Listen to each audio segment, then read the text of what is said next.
Halo, Assalamualaikum warahmatullahi wabarakatuh. Pada video kali ini, saya akan sedikit membagikan ilmu kepada teman-teman semua mengenai motivasi dalam proses belajar dan juga bagaimana hal itu dapat membantu teman-teman semua untuk mewujudkan tujuan akademik dan juga profesional di masa depan kelak. Saya Wahyu Arumsari dengan NIM 232180062 dari kelas 2B PGSD Universitas Muhammadiyah Purworejo. Sebelum masuki materi, di sini saya akan sedikit menjelaskan mengenai cara untuk mensupport video kali ini.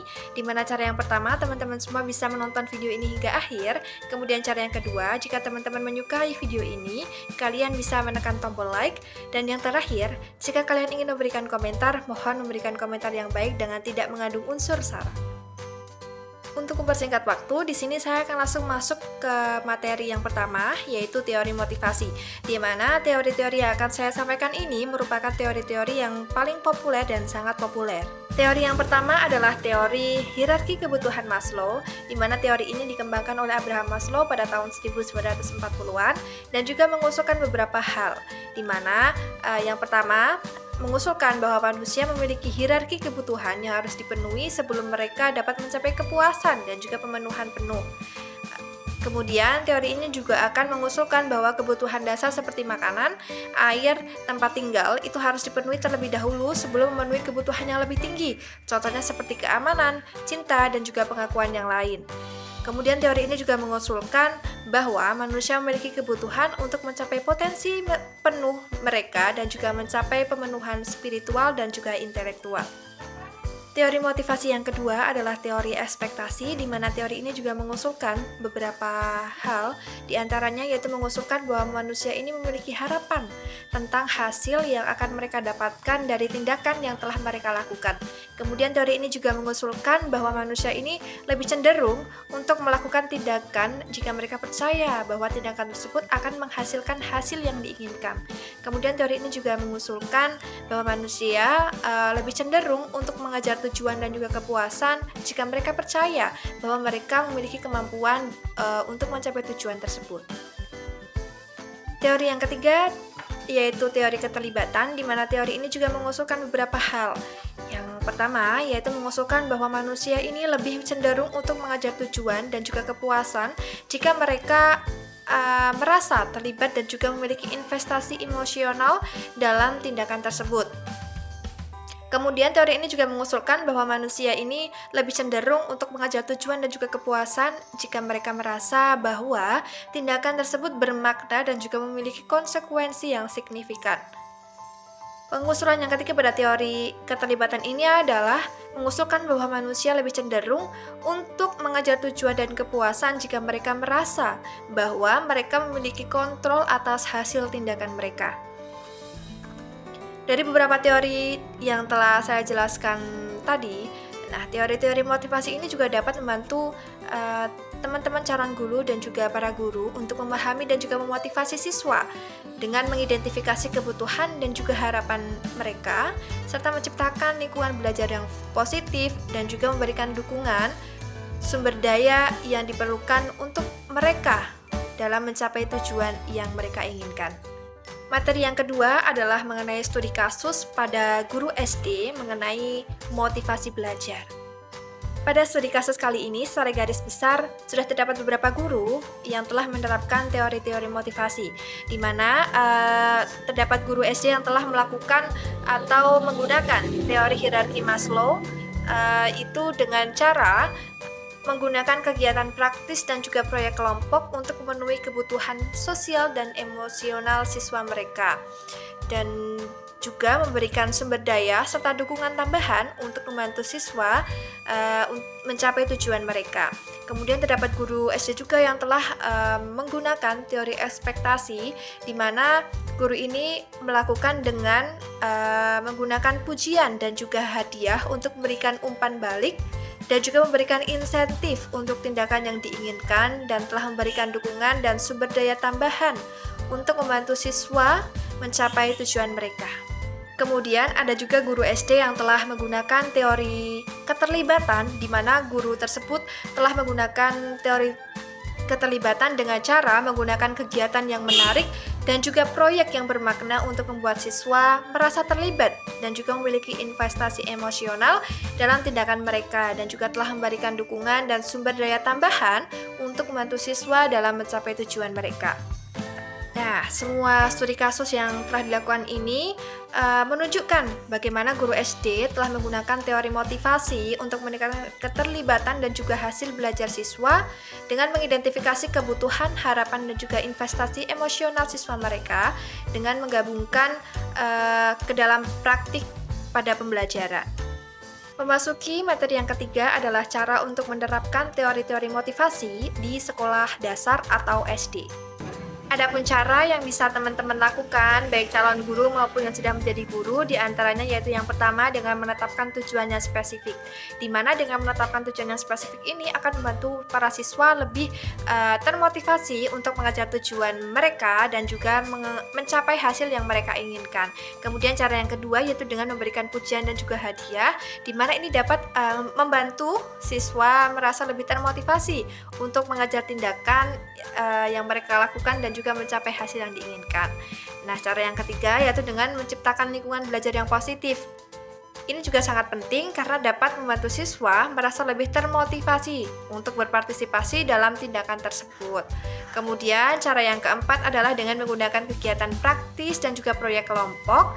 Nah, pada cara yang keempat ini juga akan membantu para siswa merasa lebih termotivasi untuk berpartisipasi dalam tindakan atau dalam kegiatan praktis seperti proyek kelompok. Kemudian cara yang kelima adalah memberikan dukungan dan sumber daya tambahan, di mana ini juga dapat membantu siswa merasa lebih termotivasi untuk mengejar tindakan yang harusnya mereka lakukan dan juga untuk mencapai hasil yang mereka inginkan. Nah, dari semua tips dan juga strategi atau cara-cara yang sudah saya sampaikan ini akan membantu teman-teman calon guru maupun yang sudah menjadi guru untuk mengimplementasikan teori-teori motivasi dalam praktik dan juga meningkatkan motivasi para siswa.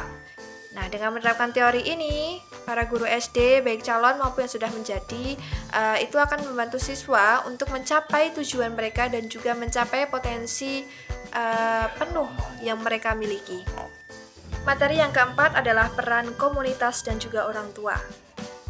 Tentu sudah banyak yang tahu bahwa komunitas dan juga orang tua memainkan peran penting dalam motivasi siswa SD, di mana peran-peran ini dapat kita bagikan menjadi 3, yaitu dapat berkomunikasi dengan guru, di mana orang tua dan juga komunitas ini dapat berkomunikasi dengan guru untuk memahami lebih lanjut tentang kebutuhan dan tujuan dari siswa atau anak didik tersebut.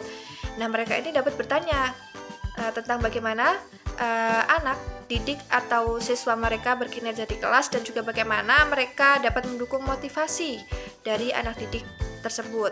Kemudian yang kedua, berpartisipasi dalam acara sekolah, di mana orang tua dan juga komunitas dapat berpartisipasi dalam acara sekolah seperti konferensi orang tua dan juga guru, kemudian pertemuan kelas dan juga acara olahraga. Ini dapat membantu mereka memahami lebih lanjut tentang kebutuhan dan juga tujuan siswa mereka dan memberikan dukungan serta sumber daya tambahan. Kemudian peran yang ketiga adalah memberikan sumber daya dan juga dukungan tambahan, di mana orang tua dan juga komunitas ini dapat memberikan sumber daya dan juga dukungan seperti perpustakaan, klub, atau program mentor untuk membantu siswa untuk mencapai tujuan mereka masing-masing. Nah, secara keseluruhan, orang tua dan juga komunitas ini dapat berpartisipasi dalam proses pendidikan dengan berkomunikasi dengan guru, kemudian berpartisipasi dalam acara sekolah, serta memberikan sumber daya dan juga dukungan tambahan. Nah, dengan berpartisipasi dalam proses pendidikan ini, tentu mereka dapat mendukung motivasi siswa SD dan juga membantu mereka untuk menggapai potensi penuh yang mereka miliki. Materi yang kelima adalah tantangan dan hambatan. Ada banyak sekali tantangan dan juga hambatan yang tentu kita sebagai calon guru akan temui nanti di masa depan kelak. Contohnya seperti kurangnya dukungan dari orang tua. Nah, kurangnya dukungan orang tua dan juga komunitas ini juga akan menjadi tantangan bagi para guru SD untuk menerapkan teori motivasi dalam kelas mereka.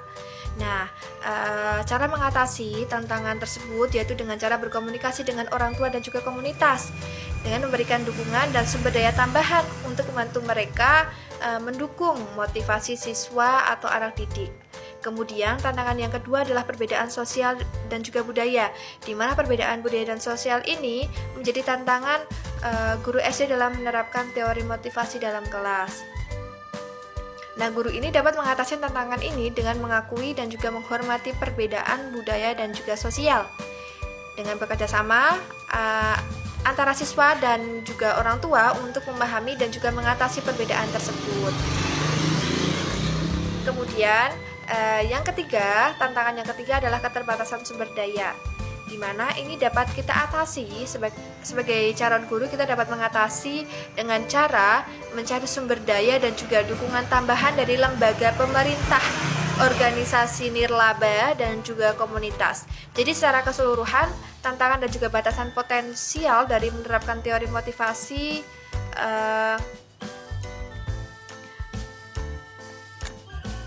termasuk kurangnya dukungan dari orang tua atau komunitas, perbedaan budaya dan sosial, dan juga keterbatasan sumber daya. Jadi secara keseluruhan, tantangan dan juga batasan potensial menerapkan teori-teori motivasi dalam kelas SD, termasuk kurangnya dukungan dari orang tua atau komunitas, perbedaan budaya dan sosial, dan keterlibatan sumber daya. Namun dengan mengatasi tantangan ini, para guru SD dapat menerapkan teori-teori motivasi dalam kelas mereka dan juga membantu siswa mereka atau anak didik mereka untuk mencapai potensi penuh yang mereka inginkan. Materi yang keenam adalah studi komparatif tentang pendekatan yang berbeda terhadap motivasi siswa SD. Ada beberapa pendekatan yang berbeda yang dapat digunakan untuk meningkatkan motivasi siswa SD, termasuk teori motivasi, yaitu pendekatan yang berfokus pada memahami dan juga mengatasi kebutuhan, harapan, dan juga investasi emosional siswa SD. Dan ini dapat membantu untuk meningkatkan motivasi siswa-siswa SD dengan memberikan dukungan dan sumber daya tambahan, serta dengan menciptakan lingkungan belajar yang positif. Nah, kemudian yang kedua adalah metode pengajaran yang berbeda. Tentu ada beberapa metode pengajaran yang berbeda untuk meningkatkan motivasi siswa SD, termasuk dengan berbasis proyek, kemudian pembelajaran kooperatif, dan juga bisa dengan pembelajaran berbasis game. Nah, metode-metode ini akan membantu para siswa SD untuk meningkatkan motivasi dan dengan memberikan pengalaman belajar yang menarik, bermakna, dan dengan mempromosikan kerjasama dan saling menghormati.